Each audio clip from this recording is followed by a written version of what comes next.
মিষ্টি কুমড়ো তেলের উপরে দিয়ে দিয়েছি। আর এই ধারে আমি ভেজে রেখেছি চিংড়ি মাছ।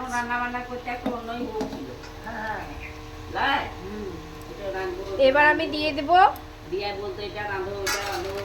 পরিমাণ মতন হলুদ,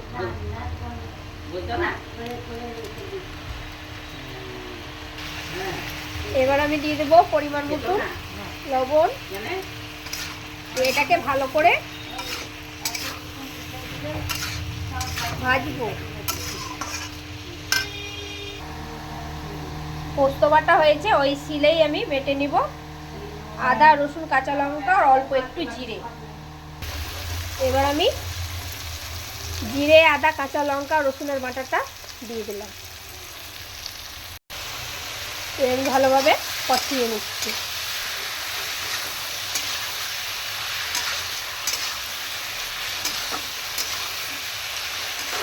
কষানোর পরে দিয়ে দেবো জল, চাল।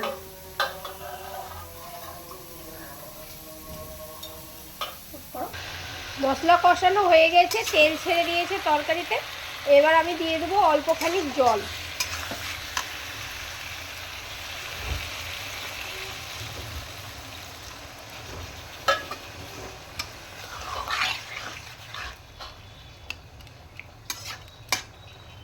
দিয়ে আমি 3 মিনিট ঢেকে দেব।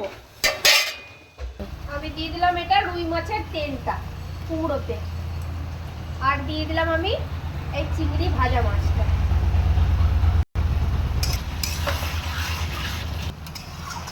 দিয়ে আমি এবার একটু ঢেকে দেব 2 মিনিটের মতো।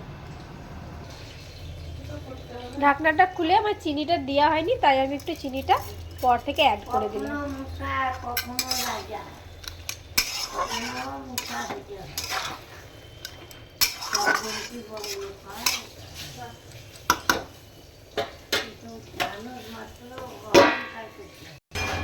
এবার আমি ঢাকনাটা খুলে নিচ্ছি।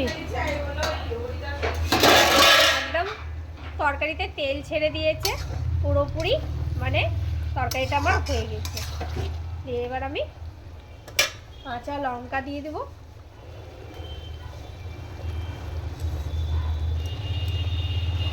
কাঁচা লঙ্কাটা আমি ভালোভাবে মিশিয়ে নিলাম।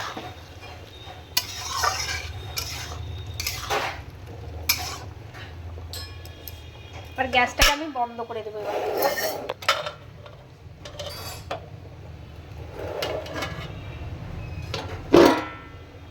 তরকারিটা হয়ে গেছে আমার পুরোপুরি রেডি। এবার আমি এই খালি পাত্রে তরকারিটা ঢেলে দেব।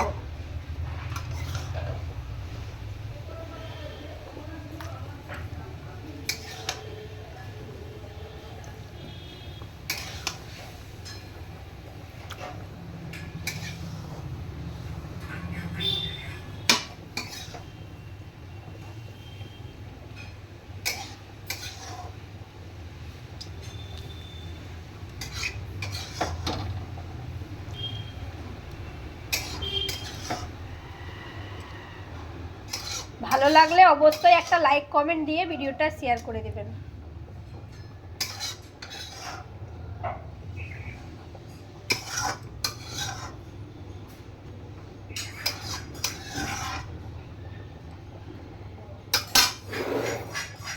তো সবাই ভালো থাকেন, সুস্থ থাকেন।